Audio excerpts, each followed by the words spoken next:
خزمەتکردنی خوێندکاران کۆمان دەکاتەوە. ئەمە ناونیشانی 38مین کۆنفرانسی ڕێکخراوی عەرەبی بوو لێپرسراو لە وەرگرتن و تۆمارکردنی خوێندکاران لە زانکۆکانی وڵاتانی عەرەبی کە لە 15 بۆ 18 نیسانی 2019 لە شاری سلێمانی بەڕێوەچوو. ڕێکخراوی عەرەبی لێپرسراو لە وەرگرتن و تۆماری خوێندکاران ڕێکخراوێکی پیشەیی پەروەردەیی قازانجنەویستی خۆبەخشە. ئامانجی سەرەکی بەرزکردنەوەی ئاستی سیستمی تۆماری و وەرگرتنە لە زانکۆکانی وڵاتە عەرەبیەکان، هەروەها بەشداریکردن لە بەرەو پێشبردننی ئامڕازەکانی فێرکردنی زانکۆ و دامەزراوەکانی و بەهێزکردن و ئاڵوگۆڕکردنی ئەزموونەکان لەم بوارانەدا لا پێناو زیاتر بەرەو پێشبردن و پێشخستنی سیستمی زانکۆیی.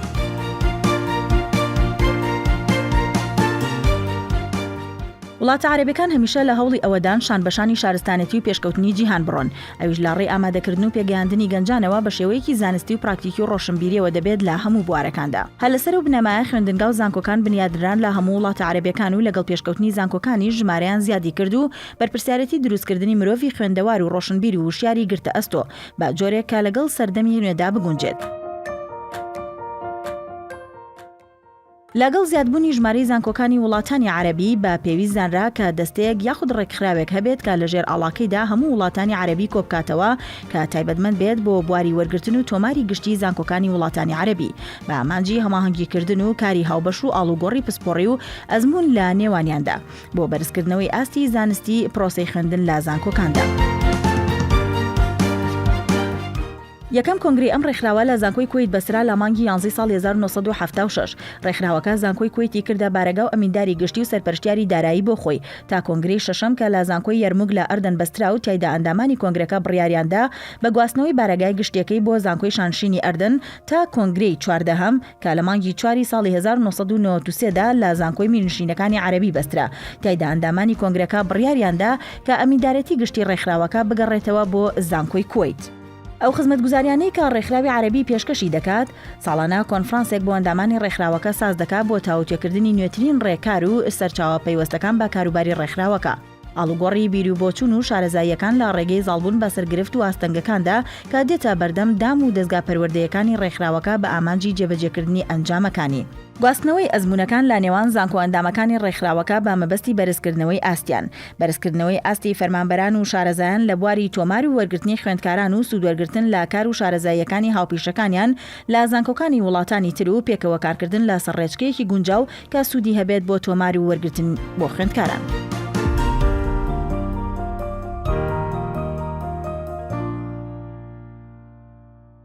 میوانداریکردنی ئەم کۆنفرانسە لەلایەن زانکۆی پۆلیتەکنیکی سلێمانیەوە بوو کە ئەم کۆنفرانسە ساڵانەیە و هەر جارە و لا وڵاتێکی عەرەبی ئەنجام دەدرێت. لە 38مین ساڵیدا زانکۆی پۆلیتەکنیکی سلێمانی هەڵبژێردرا بۆ بەڕێوەبردننی ئەم کۆنفرانسە کە تێیدا لیژنەی ئامادەکار سەرقاڵی هەنگاوەکان بوون بۆ ئامادەکاریەکانی کۆنفرانس.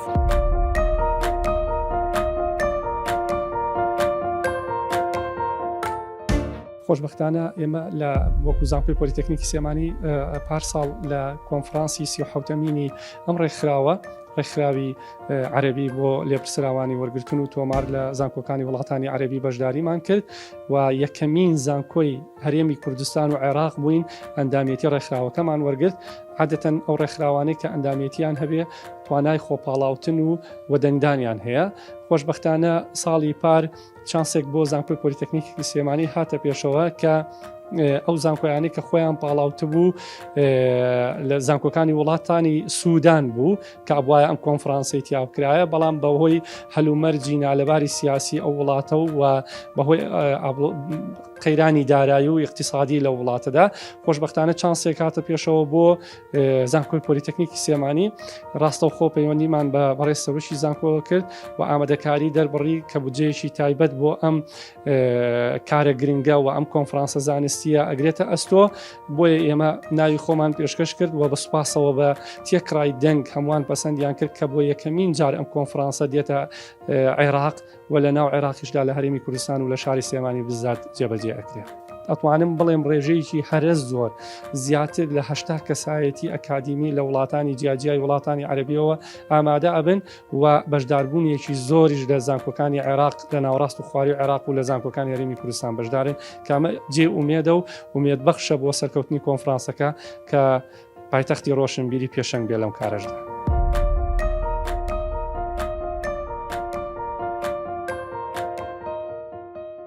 لە 15 نیسان یەکەم ڕۆژی کۆنفرانسی عەرەبی لێپرسرا و لە وەرگرتن و تۆمارکردنی خوێندکاران لە هۆڵی پیرەمێرد کە دەکەوێتە ناو سەرۆکاتی زانکۆی پۆلیتەکنیکی سلێمانی دەستی پێکرد. سەرەتا بە وتاری پرۆفیسۆری یاردەدەر دکتۆر دانا ئەحمەد یاردەدەری سەرۆکی زانکۆ دەستی پێکرد. پاشان وەرکشۆپێک لەلایەن دکتۆر محەممەد ئەمین ئەلخەرابشەوە پێشکەش کرا بە ناونیشانی ئاراستا هاوچەرخەکان لە وەرگرتن و تۆمارکردن، چاکسازی و بەرەو پێشبردن. أهلا بكم في قعر داركم، دار السلام والوئام بين الكرد والعرب منذ حقب تليدة، مدينة السليمانية، مدينة أواصر الأفراح والأتراح. نهديكم أصالة عني ونيابة عن السيد رئيس جامعتنا المجلوب ومن حملونا أشواقهم من أبناء محافظة السليمانية تحية ألطف من شمال سليماني وصبا بيرمسوركي كواني قرداخ هوا دار زردكي، أي تحية أرقى وأزكى من نسائم السليمانية وصدى بيرمسورها، وسلاما لە ڕۆژی دومی کۆنفرانسەکە کە دەکاتە 16 نیسان پێشانگایەک بە بەشداری چەندین کۆمپانیا و پەیمانگا و زانکۆ کرایەوە کە تەواوی نوێنەری پێشانگا و زانکۆ و پەیمانگاکان ئامادە بوون بە مەبەستی نمایشکردنی تەواوی بیرۆکە و بەش و بابەتەکانیان تاوەکو زۆرتری مارکێتی بکەن.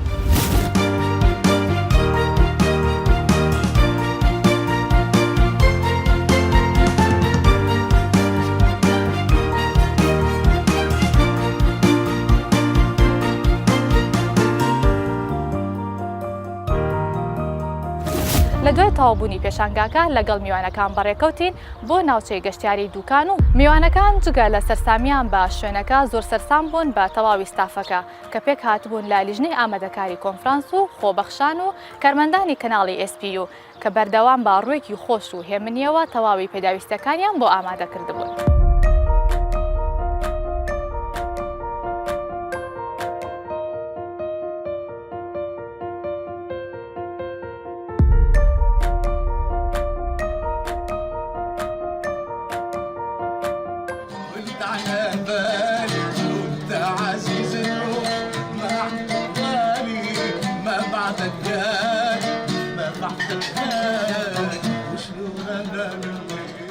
شاراوەنیە کە دیمەن و سروشتی کوردستان هێندە دڵڕفێنە کە هەومان پێی سەرسام دەبین. ڕێز و میوان دۆستی و پێشوازی گەرمیشی یەکە لە سیفەتەکانی میلەتی کورد. هەر بۆیە ڕێکخراوی عەرەبی جگا لە ئەرکی ڕێکخراوەکە و کۆنفرانسەکە بەم شێوەیە وەستی سەردانەکەیان کرد بۆ شاری سلێمانی.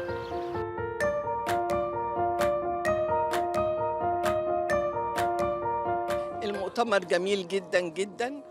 کۆنفرانسەکە زۆر خۆشە و زۆر سەرسام بووم بۆی کە بۆ یەکەم جارە چامان بە زانکۆ عێراقیەکان دەکەوێت لەناو کۆنفرانسەکەدا، چونکە ڕێکخراوی عەرەبی لە پرسە و لە وەرگرتن و تۆمار زانکۆی عێراقی تێدا نەبووە کە ئەمەش هەمومانی خەمبار کردبوو. بۆ یەکەم جارە بەڕاستی هەلێکی زۆر باش بوو بۆ ناسین و چاوپێککەوتنمان لەگەڵ زانکۆ عێراقیەکاندا. من دووهەم جارە بێمە سلێمانی، جاری پێشوو مانگی دەی ساڵی پێشوو بوو، بەڵام بەڕاستی لەو کاتەوە تا ئێستا شێوی چیاکان زۆر گۆڕدراون. لە ئۆکتۆبەرەوە بۆ ئەمڕۆ هەموو دنیا سەوزپۆش بووە، بڕوا ناکەم زۆر جوانە، ئەم سەوزاییە زۆر جوانە، خەڵکەکەی زۆر جوانن، زانکۆی پۆلیتەکنیکی سلێمانی و ئەوانی لەوێ کار دەکەن زۆر جوانن. پێشوازی ڕێخێرانی کۆنفرانسەکە ئەو بابەتانەی کە لە کۆنفرانسەکەدا ئامادەکرابوون و پێشکەشکرابوون زۆر نایابە. من و هاوڕەکانم زۆر سوودمان لەم کۆنفرانسە بینیوە. مفيدة جدا في الواقع، استفدنا جدا جدا كلنا، يعني أنا وزمايلي كلهم. والله بالنسبة لوجودنا في السلمانية أول ما وصلنا نحن دەربارەی هاتنمان بۆ سلێمانی هەر لە سەرەتای گەیشتنمان پێشوازیی باشمان لێکرا. بە ئەمانەتەوە ئەگەر باسی ئەم میلەتە بکەین بەڕاستی میلەتێکی زۆر باش و دڵپاکن. ئەمە ڕاستیە، پێهەڵدان نییە. من ئامادەی چەندین کۆنفرانس بووم، بەڵام کەشی ئەم کۆنفرانسەی شاری سلێمانی زۆر جیاوازترە. دەربارەی کۆنفرانسەکە کۆنفرانسێکی زۆر سەرکوتوو بوو. ئاڵوگۆڕی زانیاری و ئەزمونەکانە لە نێوانماندا، ئایا لە عێراق بێت یان لە دەروی عێراق. هەمیشە هەموو کۆنفرانسێک نوێگەرێکی تێدا بەری دەکرێت، بۆیە ئێمە لێرەوە چاوەڕێی کۆمەڵی ڕێنمایی نوێین بۆ تۆمار و وەرگرتن کە سوودی زیاتری هەبێت بۆ خوێندکاران. وجودنا في السلمانية بأمانة يعني. أنا من لحظة وصولي للسليمانية من سەرەتای گەشتنم بۆ سلێمانی وا هەست دەکەم لەناو کەسوکاری خۆمدا. کەشێکی پڕ لە خۆشەویستی و خێزانی و ئامادەکاریەکانیش بۆ کۆنفرانسەکە زۆر نایابوو. زۆر سوودمەند و گونجاو بوو بۆ خوێندکاران بۆ تۆمار و وەرگرتن. ئەمە نەک تەنها بۆ زانکۆی پۆلیتەکنیکی سلێمانی بەڵکو بۆ سەرجەم زانکۆکانی وڵاتانی عەرەبی بەشدار لە کۆنفرانسەکە. ئاماجی سەرەکی کۆنفرانسەکە خزمەتکردنی خوێندکارە کە ئەمەش زۆر گرنگە و هەموو قسەکەرەکانی کۆنفرانسەکە نیشانە لە ئامانجە سەرەکیەکە دەگرنەوە. سەیری ئەم خۆشی و شادیەکە زۆر دڵخۆشم. من هانی هەموو خەڵکانی نیشتیمانی عەرەبی دەدەم کە سەردانی سلێمانی بکەن و خۆشترین کاتەکانیان بەسەر بەرن لەم دیمەنە جوانەدا و تام و چێژی ئەم خواردنە بەلەزەتانە بکەن. لەو بڕوایەدام کەس نییە لێی ناڕازی بێت. ئەم میوزیک و گۆرانی خۆشانە پاشان سەیری دیمەنی ئەو سەوزای و ناوچانە دەکەین چەند دڵڕفێن و سەرسوڕهێنەرە. ئەم کەشوو هەوا فێنکە ماشەڵا وەرزی بەهار زۆر زۆر خۆشە لە سلێمانی. پڕ بە دڵ ئاوات مەجارێکی تر بتوانم سەردانی بکەمەوە. ما شاء الله يعني هي بلاد يعني أتمنى أني أعود إليها مرة ثانية وثالثة إن شاء الله.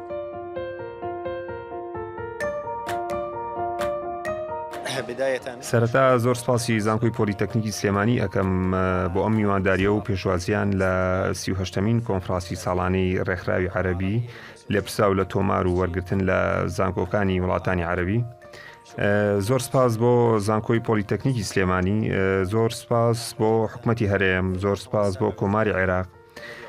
لە ڕاستیدا لە 37مین کۆنفرانسی ساڵانەی ڕێکخراو کە ساڵی پار لە قاهیرەی پایتەختی میسر ئەنجامدرا، زانکۆی پۆلیتەکنیکی سلێمانی هەڵبژێرا تاکو بۆ ئەم ساڵ میوانداری ئەم کۆنفرانسە بکات. کە سواز بۆ خوا هەڵبژاردنەکەمان بە زیادەوە لە شوێنی خۆی بوو وەگو بە گونجاوترین شێواز ئەم کۆنفرانسە بەڕێوە برا. زانکۆی پۆلیتەکنیکی سلێمانی یەکەم زانکۆ بوو لە عێراق کە ئەندامی ڕێکخراوی عەرەبی بێت کە لە ساڵی 2007 بۆ بە ئەندام. ئەو ساڵا کۆنفرانسەکەمان لە ئوردون بوو. شکر بخوا کۆنفرانسەکە لە سەروی چاوەڕوانیەکانمان بوو لە ئاسی سەرکەوتن و بەڕێوەبردندا بەوەی کە میوانداری زیاتر لە 100 زانکۆکراوە کە لە زیاتر لە 12 وڵاتی عەرەبیەوە ئامادە بوون. خۆ گەر باسی کەشی شاری سلێمانی بکەین وەصف و سەنان ناکرێت. ڕەوشی جوان، میوانداری، ڕووی خۆشی خەڵکەکەی زۆر تایبەتمەدن. بەڕێوەبردنی ئەم کۆنفرانسە بەلایەن بەڕێوەبەرایەتی زانکۆی پۆلیتەکنیکیەوە زۆر تایبەتە. پێشوازیان لە میوانان لە وڵاتی عەرەبیەوە لە ڕێی کەناڵەکەتانەوە جارێکی تر زۆر سپاسی زانکۆی پۆلیتەکنیک و حکومەتی هەرێم و کۆماری عێراق دەکەین. ئیشەڵا ڕێکخراوەکەشمان بەرەو فراوان بوون دەچێت لە ڕێی بانگێشکردنی زۆر لە زانکۆکانی عێراق، چونکە تاکە زانکۆی پۆلیتەکنیکی سلێمانی بوو، لە دواییدا زانکۆی هەولێر هات و پاشانیش زانکۆی ئەنبار بوو بە ئەندام. هیوادارین بۆ بەرژەوەندنی خوێندنی باڵا و بەرژەوەندی خوێندکاران چەتری ڕێکخرا و چەندین زانکۆی تر لەخۆ بگرێت لە کۆماری عێراق.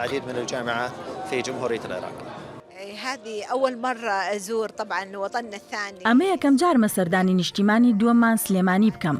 بێگومان سەرمان سوڕما لەم ئارامی و ئاسایشەی لەم شارەدا هەیە. زۆر دڵخۆش بووین چونکە ئێمە لەلایەک دراوسین لەلایەکی تریشەوە کەسی یەکترین. لا پێشوازیماندا کۆمەڵێک خوێندکاری خۆبەخشی زانکۆی پۆلیتەکنیکی سلێمانی هەبوون کە زۆر بە شێوازێکی جوان و پڕ زەردەخەنە و ئاستبەرزەوە بە خێراتنیان کردین. سەرجەم پێداویستەکانیان بۆ دابین و ئامادە کردبووین هەر لە فڕۆکەخانەوە تا گەیشتینە ناو هۆتێلەکەمان. سەرەتا ئێمە بۆ گرنگترین ئەرکی سەرشانمان لێرەین کە ئەویش کۆنفرانسەکە و کۆبوونەوەکانی لیژنەی جێبەجێکارە. یەکەم ڕۆژ کە گەیشتین شەو بوو. بۆ ڕۆژی دواتر سەردانی زانکۆمان کرد و بەشداری چالاکیەکانمان کرد و چەندین کەسی نوێمان ناسی و با هاوڕێ و براکانمان ئاشنا بووینەوە. ئەم ڕۆژ لەم گەشتەماندا جوانترین دیمەنەکانی ئەم ناوچە پڕ سەوزاییە ئەبینین. ئەم دەریاچەیە کە ئەوەندەی تر کەشەکەی خۆشتر کردووە. نمە بارانەکانی هێندە بە جوانی دەبارێن کە دەتوانم بڵێم نمە بارانی خێر و خۆشیە. بێگومان بەخشندەی پێشوازی و میوان دۆستی هەرگیز دوور نییە لە میلەتی عێراق و خەڵکی سلێمانی. لەلایەن لیژنەی ئامادەکارەوە گرنگی پێدانێکی زۆرمان بەدی کرد. ڕێخستنێکی زۆر مەزن و باش بە تایبەت خوێندکارە خۆبەخشەکان کە هەموو کات زەردەخەنە ڕووی گەشیانی گرتووە. ئیشەڵڵا لەم کۆبوونەوانەماندا ئاڵوگۆڕی زانیاری و شارەزایی و ئامانجی ڕێکخراوی عەرەبیش ئەوەیە کە ئەو شارەزاییانە یاخود شارەزاییەکان ئاڵوگۆڕ بکات و بەشەکان و ڕێخستنەکان پێش بخات تا خوێندکار سوودێکی باش ببینێت و فەرمانبەر و دەستگا پەروەردەیەکانیش سوودمەند بن. لەبەر ئەوە بە دڵنیاییەوە بە چەندین ڕێنمایی و بڕیاری گرنگەوە ئەم کۆنفرانسە جێدەهێڵین.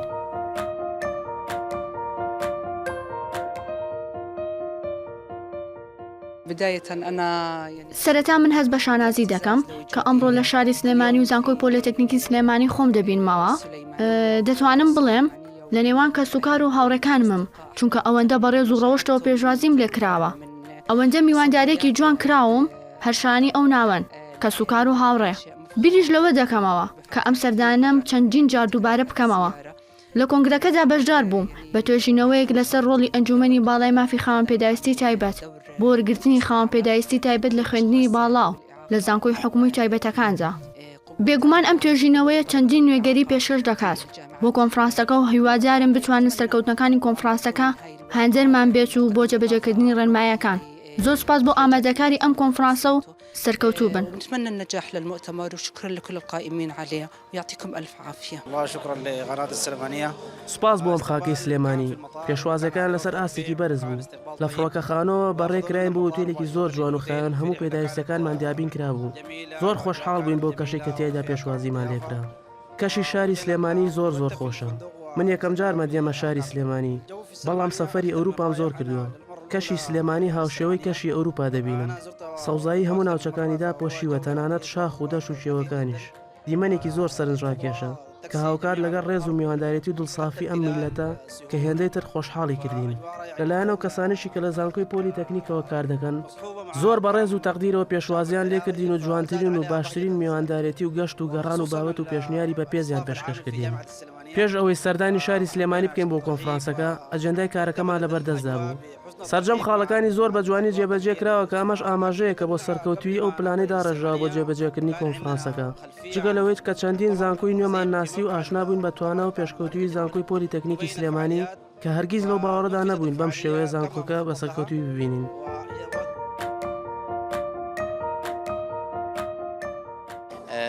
بەڕاستی و بەبێ هیچ پیاهەڵدانێک ڕاستیەکان ئەڵێم. لە سەرەتای نیشتنەوەی فڕۆکەکەەوە لە فڕۆکەخانی نێودەوڵەتی سلێمانی کە من بۆ یەکەم جارە بیبینم و ئاوەتەخوازم کە لێرە نەڕۆم. ئاوەتەخوازم نەخۆش بکەوم و لێرە بمێنمەوە.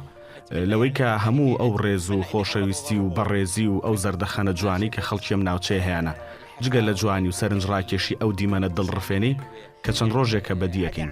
بەڕاستی میلەتێکی ڕەوش بەرزن، سادن. من زۆر گەڕام لە سلێمانی و چوومە بازاڕ و ناو دوکانەکان لە نێوان خەڵکە زۆر پیاسەم کرد. بەڕاستی باشترین و دڵپاکترین میلەتن.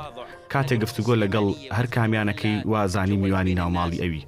جا زانکۆی پۆلیتەکنیکیش هەر لە سەرۆکی زانکۆکەیەوە کە ڕێز و سوپاس و خۆشەویستی تایبەتیمان هەیە بووی زۆر نمونەین، زۆر جوان پێشوازیان لێکردین و لەو پەڕی ڕێزەوە مامەڵیان لەگەڵدا کردین. ڕاستیدا ئێمە نوێنەری وڵاتەکانمانین. ئەم نامەیە ئەگوێزینەوە بۆ وڵاتەکانمان کە ئێمە تەنها لە سلێمانی نەبووین بەڵکو لەسەر پارچەیەک بووین لە بەهەشتی سەرڕووی زەمین کە ناوی سلێمانیە. دەیگوێزینەوە بە ویژدانەوە، بە عەقڵەوە، لە بیرکردنەوەماندا بۆ مناڵەکانمانی باسەکەین کە ئەم میلەتە کێیە کە لەم شارەدا دەژی و زانکۆی پۆلیتەکنیکی سلێمانی کێیە. ڕاستەکەی من چەندی باس بکەم و وەسفی بکەم بەڵام هێشتا دەسەوسانم لە بەرامبەر وشەکان کە مافی تەواوەتی بدات بە بەخشندەی و جوانی ڕەوشتی ئەم میلەتە. بەڵام من لە ڕێز و حرمەتی هەموو تاکێکدا ڕادەوەستم کە لە شاری سلێمانی مامەڵم لەگەڵ کردوون. ئەگەر باسیش لە چالاکیەکانی کۆنفرانسەکە بکەین لە ئاستێکی بەرزدا بوو لە ڕێخستن و دانانی پلان. سەرجەم پێداویستیەکان ئامادەکراون و تەنانەت دەبینم سەرۆکی زانکۆ خۆی بە تایبەتی چاودێریەکە و سەرۆکی لیژنەی ئامادەکار بەردەوام چاودێریەکە. ستافی کارکردوو لە زانکۆی پۆلیتەکنیکی سلێمانی هەمووی وەک یەک تیم کارەکەن، دەڵی یەک خێزانن. هەموو تاکێکیان زۆرترین توانە و وزەی خۆیان بەکاردەهێنن بۆ ئەوی هەرێکەیان لە ڕێی خۆیەوە شارەکە و شوێنەکە و زانکۆکە بەرز ڕابگرێ و جوانترین وێنە پێشکەش بکات. کۆنفرانسەکە دوو نامەی هەڵگرتووە، نامەیەکی ئەکادیمیە و ئەوی تریان گەشت و گوزارە. لە ڕووی ئەکادیمیەوە دەربارەی خوێندکارەکانی ڕێکخراوی عەرەبی بۆ تۆمار و وەرگرتن کە کۆمەڵێک وڵاتی عەرەبی لە خۆ کۆ کردوێتەوە، ساڵانە هەرجاری لە شارێک و وڵاتێک یەک دەبینین و کۆ دەبینەوە. بیر و بۆچوونی زانکۆکانیان دەگوازنەوە بۆ یەکتری. کارە باشەکان لە پلان و ڕێخستن و چی گونجاو هەیە کە خزمەت بە زانکۆکانیان و خوێندکارەکانیان بکات، باسی لێواکەن و گفتوگۆی لەبارەواکەن کە سوودێکی زۆر بە ئایندەی خوێندکار و وەرگرتنی بڕوانامە و خاڵەکانی هەنگاوی ئایندەیان دەگەێنێت. هەروەها بەشداریەکەین لە پلانی استراتیژی دوورمەودا و نزیکمەودا. هەندێک جاریش ئاماژە بە چەند خاڵێکەکەین کە بەهۆی تاقیکردنەوەکانیانەوە بەرجەستیان کردووە. هەریەکەیان بیر و بۆچوون و بیرۆکەی زانکۆکانی تر دەگوازنەوە بۆ زانکۆکەی خۆیان تاکو و چاکسازیەک پێویست بکە لە زانکۆکەیاندا بیکەن. کەواتە ئەمە چالاکیێکی درێژ پێدەری بەشداریکردن و شەراکەتە کە هەموو ساڵێک بەرەو پێشەواچێ و ساڵانە سەرکەوتنی زیاتر بەدەست دەهێنێت کە ئێمە ئێستا لە سەردەمی تەکنۆلۆجیا و پێشکەوتنداین. لە ڕووی گەشت و گوزاریشەوە پێدەچوو من بمردمایە و بە هیچ شێوەیەک سلێمانیم نەبینایە، بەڵام ئێستا هەلم بۆ ڕەخساوە کە بێم و شاری سلێمانی ببینم و تێکەڵی خەڵکەکی من زۆر سپاسی زانکۆی پۆلیتەکنیکی سلێمانی دەکەم لە سەرۆکی زانکۆ دکتۆر ئالان و سەرۆکی لیژنەی ئامادەکار بۆ بانگهێشکردنم بۆ ئەم کۆنفرانسە. من چەند کیشوەر و فڕۆکارخانەیەکم بڕیوە تا گەیشتومەتە سلێمانی. لە مۆسکۆی رووسیاوە دەرچووم بۆ بەیروتی لوبنان و بۆ دەوحە و لە قەتەر و پاشانیش بۆ سلێمانی لە عێراق. من یەکەم جارە سەردانی شاری سلێمانی بکەم کە شەرەفمەندم بەم سەردانە. لە فڕۆکەخانە زۆر بەڕێزەوە پێشوازیمان لێکرا. لە سەردانیشماندا بۆ زانکۆی پۆلیتەکنیک تیمێکی زۆر تەواو باشمان بینی.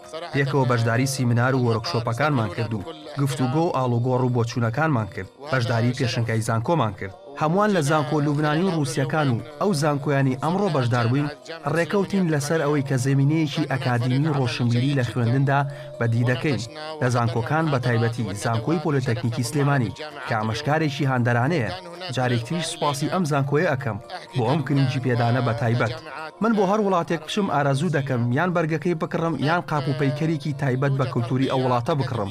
بۆیە ئەمڕۆ زۆر بە خۆشحاڵیەوە 3 قات جلی کوردیم کڕی چونکە زۆر حەزم لە دیزاینی ئەو جلو بەرگەیە.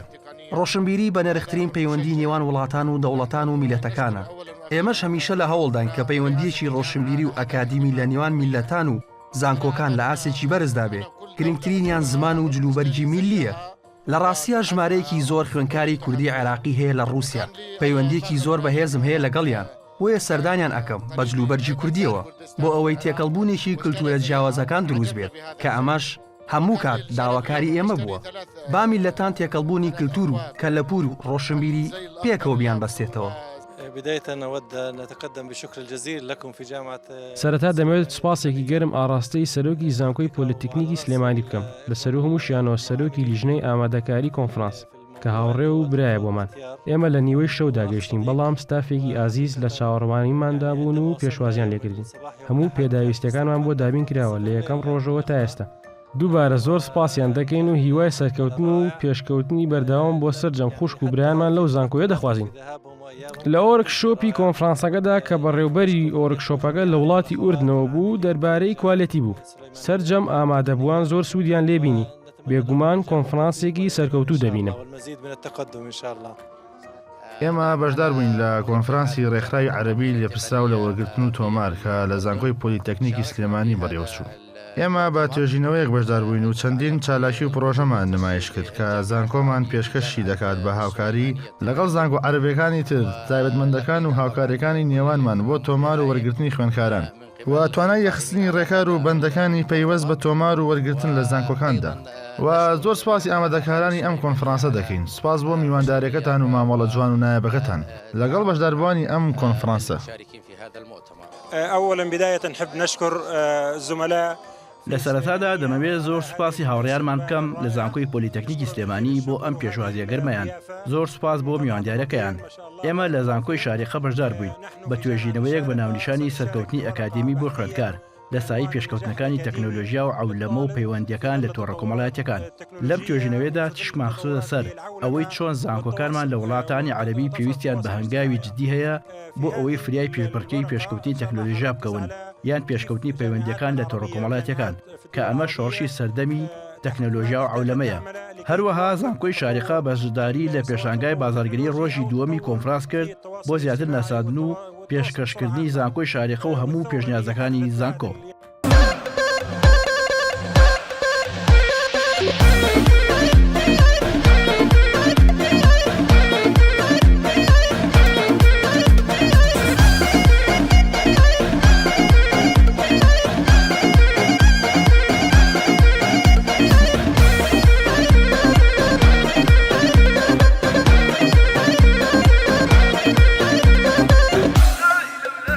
لە 18 نیسان چالاکیەکانی کۆنفرانسەکە لە گران ملیۆن بەڕێوەچوو لە هەردوو ڕۆژەکەدا چەندین توێژینەوە پێشکەش کران لەلایەن چەندین زانکۆی عەرەبیەوە کە بەشداری کۆنفرانسەکەیان کردبوو. هەروەها چەندین مامۆستانی زانکۆی پۆلیتێکنیکی سلێمانیش بەشدار بوون. أفعمت شوقا بكم وتيقنت أن مجيئكم يومئ بالجذل ولا يجلى من الخير إلا التواكب مع هذا الركب الحضاري السريع الذي دفع الناس إلى نجدان الامتزاج بالعقول الأخرى والتجاذب فيما بينها، ولا سيما نحن أبناء العلم وأحفاد الأكاديميين.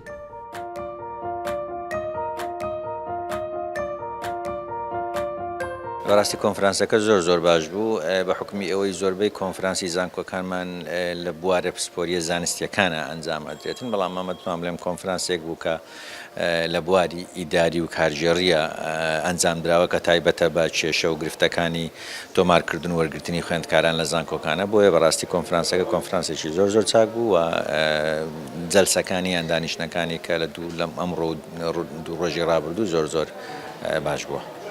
بێگومان لە کۆتایی هەموو کۆنفرانسێکە بە کۆمەڵێک ڕاستپاردە تەواو ئەبێتن. ئەم ڕاستپاردانەش لە ئەنجامی ئەم توێژینەوە ئەم باسانەی کە پێشکەش دەکرێت لە کۆنفرانسەکە دێتەکایەوە. بۆیە لە ئەنجامی ئەو ڕاستپاردانەی کە لە کۆنفرانسەکە دەرەچێت بێگومان ئەتوانین لە سوودی لێ بین بۆ پلانی داهاتومان لە وەرگرتنی لە شێوازی وەرگرتن و لە وەرگرتنی خوێندکاران لە زانکۆکانی هەرێم.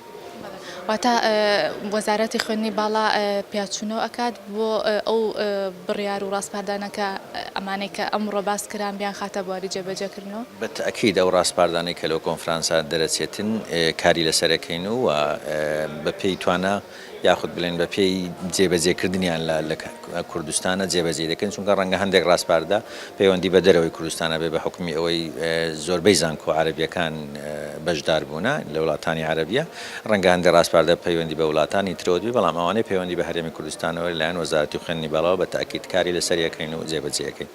خۆی کۆنفرانس شوێنی گۆڕینەوەی زانیاریە، شوێنی گۆڕینەوەی کولتورە، شوێنی یەکترناسینی توێژەرەکانە کە ئێمەش توێژەرەکانی ئێمە خۆیان بناسێن بەو توێژەرانەی کە لە وەتانی عەرەبیەوە هاتوون.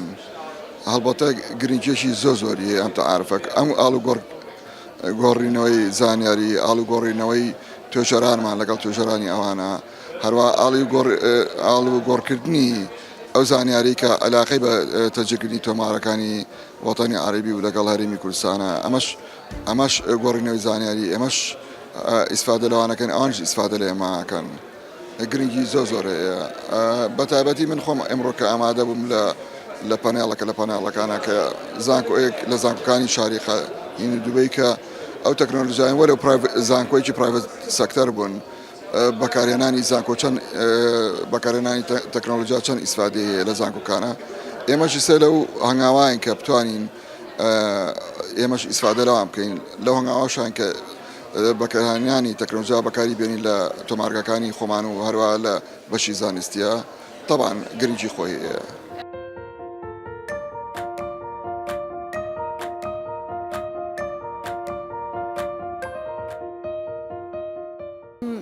کۆنفرانسە هەر خۆی بابەتێکی زۆر گرنگاوە بۆ هەرێمی کوردستان، ینی ئەبینین ساڵانە کۆنفرانسی زانستی زۆر ئەنجام ئەدرێ بەڵام ئەم بابەتە ئەمە ئینوانە جیاوازە لە کۆنفرانسەکانی تر بۆیە دڵنیام ئەگەر کار بە پێشنیار و ڕاستپاردەکەی ئەم کۆنفرانسە بکرێت سوودی لێ ئەبینێ هەر لە وەرگرتن و تۆمارکردنی خوێندکارەوە هەتاوەکو پرۆسەی خوێندن لە ناو زانکۆیە تاواکەن چکە زۆر بابەتی گرنگ لە ناو ئەم کۆنفرانسا وروژێنراوە بۆ نمونە لەسەر چ ئەساسێک خوێندکار وەرگری لە زانکۆکان ئەو پێوەرانە چین کە ئەبێت لە زانکۆکەیە هەبێت بۆ وەرگرتنی خوێندکار ئەو پێوەرانە چین کە ئەبێت لە خوێندکارە هەبێت بۆ وەرگرتنیان لەو بەشە زانستیانە ڕێگاکانی وانەوتنەوە چۆنێتی تەنزیمکردنی بۆ نمونە هۆڵەکانی وانەوتنەوە و هەروەها چۆن دوو زانکۆ لە دەرەوە ناوەی وڵات سوود لێکتری وەربگرن ئاڵوگۆڕی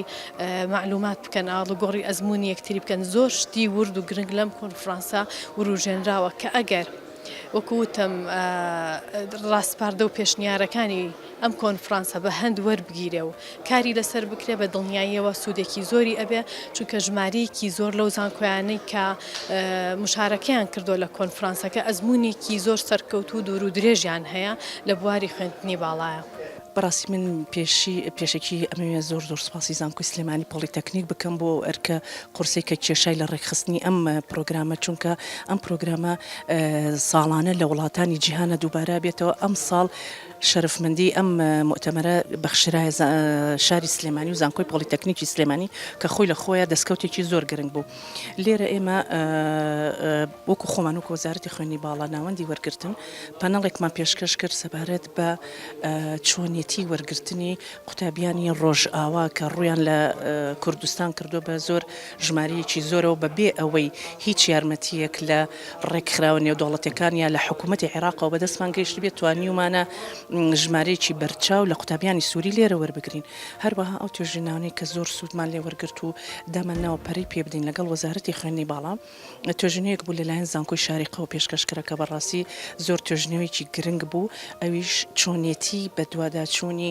بڕوانامە ساختەکان بە سیستمێکی ئەلکترۆنی تۆکمە کە نەتوانرێ اختیراقی بکرێ و چکە ئاماژەی پێدا ئەو بەڕێزی کە لە شاریقەوە پێشکەشی کرد کە ئێستا تەزویرکردنی بڕوانامەکان بۆتە دیاردەیەکی جیهانی و بۆتە دیاردەیەکی سیاسی وڵاتانێک ئیشی لەسەرەکەن بۆ ئەوەی بڕوانامەی ساختە بنێرنە وڵاتانی ڕۆژهەڵاتی ناوەڕاست ئەمە خۆی بەرنمەیەکی زۆر گرنگ بوو ئێمە لەگەڵ بەڕێز بەڕێوەبەری گشتی دیوان و سەرۆکی لیژنەی خوێندنی باڵا دکتۆر خەتاب شێخانی لەگەڵ بەڕێزیان ئەومان کرد کە بێنە وەزارەتی خوێندنی باڵا و هەماهەنگیان لەگەڵا بکەین بەشکو بتوانین ئەم سیستمی لە کوردستانیش پەیڕەو بکەین. لە ڕاستیدا زۆر گرنگە بۆ زانکۆی ئێمە زانکۆی یوکێ مالیزیا و هەروە زانکۆی پۆلیتەکنیکی سلێمانی کە پێم وابێ کاتێک هاتین بۆم کۆنفرانسە دەتوانین پەیوەندی باش ببەستین بە تایبەت لە ڕووی کواڵیتیە شۆڕانسەوە کاتوانین لە نێوان هەردوو زانکۆکان هاوبەشی بکەین بە شێوازی کارکردنمان و شێوازی بەڕێوەبردننی پرۆگرامەکانمان بۆ ئەوەی بگەینەوە ئاستەی کواڵیتی ئەشۆرانس کە لەلایەن دەستگای کواڵیتی ئەشۆرانسی وڵاتەکەمانەوە دانراوە بۆمان و هەروەها بۆ بوارەکە خۆشی گرنگی ئەم پەیوەندیە نێوان زانکۆی یوکێ مالیزیا و زانکۆی پۆلیتەکنیکی سلێمانی بۆ خوێندکارانی هەردوو زانکۆ چییە چه سوودێک لەو پەیوەندیە دەبینن وەکو دەزانین یەکێک لە خوێندکارە دەرچوەکانی خۆمم لەگەڵ خۆم هێناوە ئەگەر بتوانم بیناسێنم ئەمە خاتو زوبەیدەیە یەکێکە لە خوێندکارە دەرچوەکانم ئێستا خەریکی خوێندنی دکتۆرایەتی لە یوکێم و هەروەها پرێزنتەیشنێکی هەبوو لە کۆنفرانسەکەدا دەربارەی ئاڵوگۆڕی نێوان ستاف و هەروە لە نێوان خوێندکاران سەبارەت بە خوێندکاران پێم باشە گوێ لەو بگرین سەبارەت بە سوودەکانی لەلایەن خوێندکارانەوە پێم وایە دەتوانم زیاتر شارەزا بم لەسەر سیستەمی خوێندن لە عێراق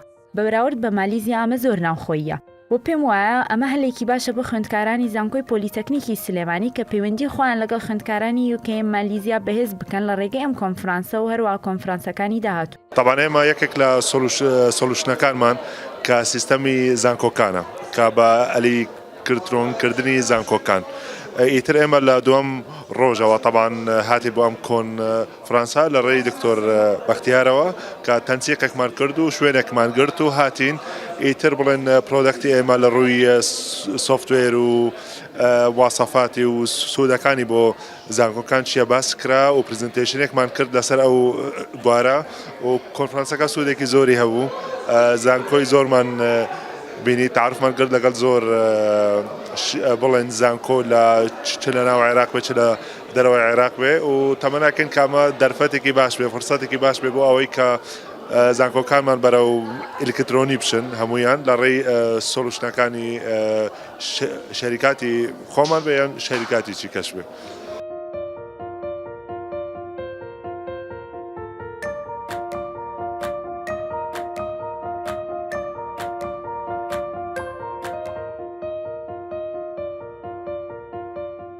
لە کۆتاییدا 38مین کۆنفرانسی ڕێکخراوی عەرەبی لێپرسرا و لە وەرگرتن و تۆمارکردنی خوێندکاران کۆمەڵێک ڕێنمای و ڕاستپاردەی لێ هاتە بەرهەم. بەڕێز مامۆستا بەختیار عوبێد سەرۆکی لیژنەی ئامادەکاری کۆنفرانس ڕوونکردنەوەی زیاترمان پێدەدات.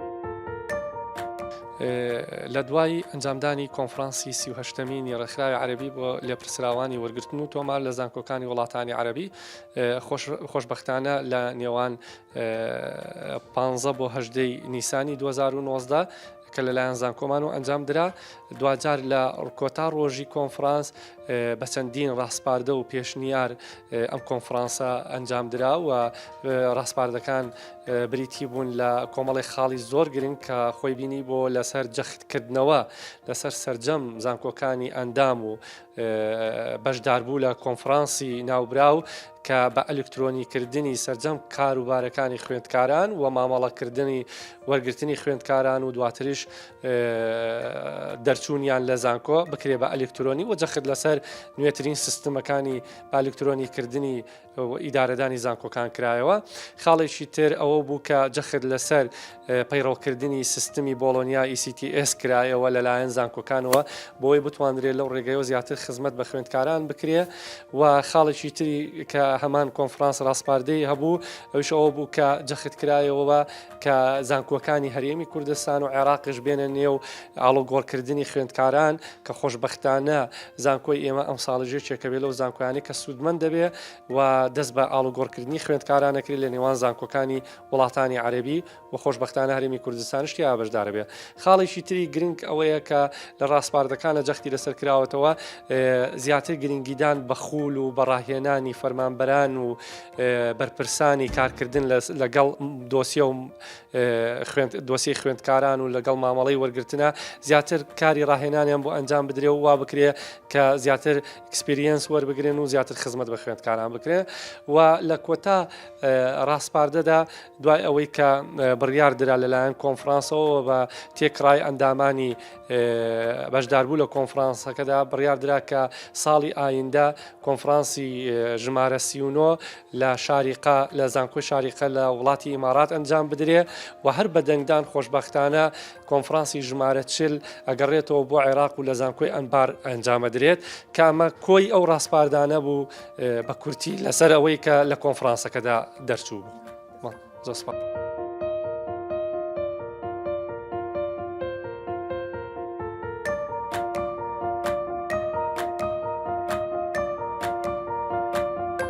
ڕپۆرتاژێکی تایبەت لەسەر وردەکاریەکانی 38مین کۆنفرانسی ڕێکخراوی عەرەبی لێپرسرا و لا وەرگرتن و تۆمارکردنی خوێندکاران پێشکەشکرا.